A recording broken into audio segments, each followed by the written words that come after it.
If you're moving from California to Lynchburg, Virginia, you are in for a serious culture shock. And I'm not just talking about the weather, though we'll get to that here in a little bit. I'm talking about the way people drive, the way that neighbors treat each other, what you'll pay for a house, and even how strangers interact with you at the grocery store. You're about to enter a whole different world, and today I want to walk you through exactly what to expect so you're not blindsided when you get here, or you can decide whether this is even the right place for you. Hey, I'm Adam Stinespring. I'm a realtor here in Lynchburg, and I've actually helped a few people now consider moving from California to Lynchburg, so I wanted to make a video about it. So let's get started. Let's start with the most obvious one, money. If you are coming from California, especially the Bay Area, LA, or San Diego, then the cost of living here is going to absolutely blow your mind. I had a guy who sold a house in Cali this past year for $650,000, and it was a little 1,000 square foot house. And then he came to Lynchburg and he started looking. He said, what? Because they bought a 4,000 square foot house for the exact same price. Same money, quadruple the space, and now they actually own land under it. And that's not unusual. That's literally just Lynchburg. But it's not just the housing. It's literally everything. The gas is cheaper. The groceries are cheaper. Your utilities, oh man, you were in for a surprise if you were getting those Cali electric bills, because here they are literally a fraction of that cost. One guy said he almost spit out his coffee when he came here to visit, and he thought the pump was broken because it had cost so little for him to fill up his rental car. Now, here's the tension. The income is going to be lower too, because salaries in Lynchburg are not going to match California salaries because cost of living. But the cost of living gap is so wide that people usually still come out way on top by comparison. You just have to adjust your expectations a little bit. You're not going to find the same exact six-figure remote job that you had there unless you bring it here. But you also aren't going to need that to likely live comfortably. So if you're moving here, do the math. Factor in housing, taxes, groceries, childcare if it's applicable, because you're probably going to be shocked at just how much further your money actually goes. Okay, next one, the pace of life. Lynchburg does move slower, and I don't mean that as an insult. I actually mean literally. People don't rush here like they do in California. There's no frantic highway merging at 80 miles per hour or no 5-lane freeway interchanges.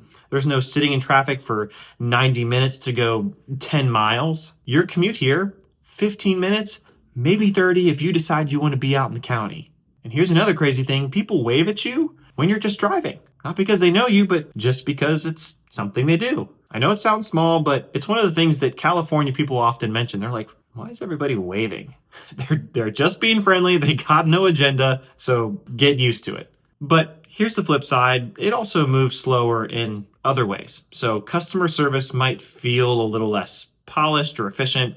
Restaurants close earlier. And if you want something niche or specialty, then you're probably going to have to order it because local stores don't really carry a ton here. Lynchburg is not a 24/7 city. It's just a small city, small town rhythm. And that can be jarring if you're coming from a place where everything's always open, always hustling, and always on. Some people love it. They feel like they can, finally breathe, but others do struggle with it a little bit. They miss the energy, the options, and the constant stimulation.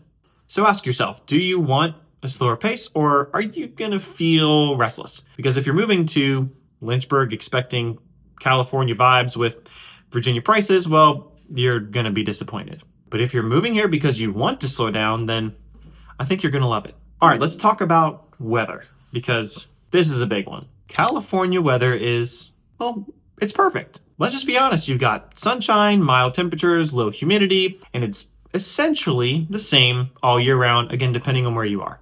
But Lynchburg, we have seasons, all of them real hard. Summer is hot and humid, like you step outside and you feel like you walked into a wet blanket kind of humidity. And if you're not used to that, it'll be uncomfortable in some days of the summer. Fall is gorgeous though. The leaves change, the air is crisp, actually like it is right now. It is sweater weather and it's beautiful. This is when a lot of people visit Virginia too, because between the mountains and the changing leaves, it's absolutely beautiful. Now winter, it gets pretty cold. Not quite as cold as like up north, We get snow a couple times, and then it freezes reasonably frequently, like when it comes to January and February. But if you're from like Southern Cali and you've never seen snow in your life and you've never driven in it, then there might be a little bit of a learning curve. In the spring is beautiful. Also unpredictable because some days it's like 70 and you're like, summer's coming. And then it'll like psych you out. And I'll say, nope, just kidding. We're back to winter and it'll hit like 40 degrees one day. So if you're moving from Cali, invest in some weather appropriate gear. We have plenty of stores here that can help you with that if you don't want to do it beforehand, because moving all the stuff would be hard. But here's the upside. You get to experience seasons. You get the satisfaction of watching the world change around you. And there's kind of something special about changing with it as the year goes on. It's different. And a lot of people do find it to be a good different. Now let's talk about something that's a little harder to quantify, but it is just as real. And that is community and faith culture. Because Lynchburg is deeply a Christian community. We're home to Liberty University, which is one of the largest Christian universities in the world. We have churches everywhere.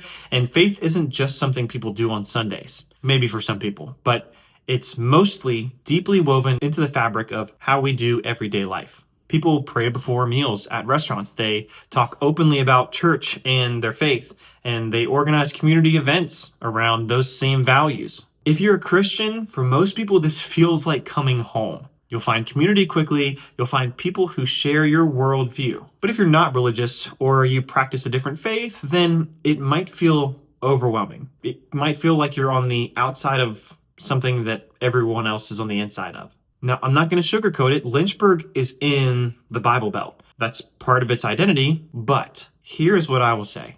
People here are kind. Even if you don't share their faith, you'll find that Lynchburg folks are genuinely warm and welcoming. They'll still invite you to things. They help you when you need it. They'll show up with a casserole when you're going through a hard time. There's really a sense of neighborliness here, and that's honestly rare in most places.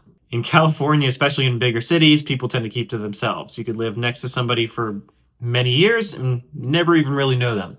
But here, your neighbors will introduce themselves. They might check on you every once in a while. They might notice if you were gone for a few weeks and ask how vacation was or if you're okay. That closeness can feel intrusive if you're not used to it, full disclosure. But if you want more anonymity, you can always move out to the county. But honestly, most people grow to appreciate that closeness. It's almost like having more family. Because truth is, when life gets hard, and it does eventually get hard for all of us, it's nice to know that you have some backup. There's been many times when my wife and I have called upon our neighbors, and they have been there, and it was awesome. So let me hit you with a little bit of a rapid fire, some culture shocks that maybe aren't as deep, but still add up on daily life. Number one, the roads are actually good. Yeah, I literally had multiple people come from California, and they say they were shocked at how well maintained the roads are here. There's less potholes, there's cleaner streets. It's a small thing, but it does add up, especially if you have like a nicer car. Now, if you get out into the counties, it gets worse, but doesn't it always? Number two, there's no In-N-Out. I know, I'm sorry. We do have a cookout. It's not the same, but they do have a lot of milkshake flavors, and they're open until like 2 a.m. It's pretty good. Number three, the food scene is different. You're not going to find the same level of diversity in restaurants. We have good food here, and we do have some diversity, but if you want like authentic Ethiopian or something that's maybe a little more uncommon, then you might just need to adjust your expectations, or maybe learn how to cook it yourself. Number four, grocery stores close at a reasonable hour. So no more, 1 a.m. runs to Trader Joe's. We also don't have a Trader Joe's. I'm sorry. But we have Walmart. Most things close at 10 or 11. We do have plenty of grocery stores. Number five, people say y'all around here, and it's not ironic. Like they say it unironically. And you will probably eventually do it too, so you'll get over it. Number six, you're going to see some Confederate flags. It's Virginia, and it's a complicated part of history, and I don't know, maybe some people see it as heritage. Others see it as a painful symbol. Just know the tension exists. It's not really that prevalent, though, but I'd like to warn people. Number seven, humidity will ruin your hair. If you have curly hair, it's going to get curlier, and if you have straight hair, good luck keeping it that way in July. These are all small things, but they do add up quickly on your daily experience in Lynchburg. So here is the big question. Is this culture shock worth it for you? And I think it just depends on what you're looking for. If you're moving to Lynchburg because you want more space, lower cost, slower pace, and a tight-knit community, This is perfect. You will want to be here. Absolutely. The shocks are part of the adjustment, and most people adapt within a month or two. But if you're moving reluctantly or you're expecting Cali vibes with Virginia prices, then you're going to struggle, and I would probably tell you don't move here. Because Lynchburg is not trying to be California, it's trying to be Lynchburg. That means smaller, slower, more faith-centered, more traditional, and more connected. Some people find it suffocating, but others find it refreshing. The key is being honest with yourself and about what you actually want. Here's what I tell people. Give it a full year. Experience all 4 seasons, find a church in a community group or a hobby that can connect you to people, and maybe let the rhythm of the life here get in with you.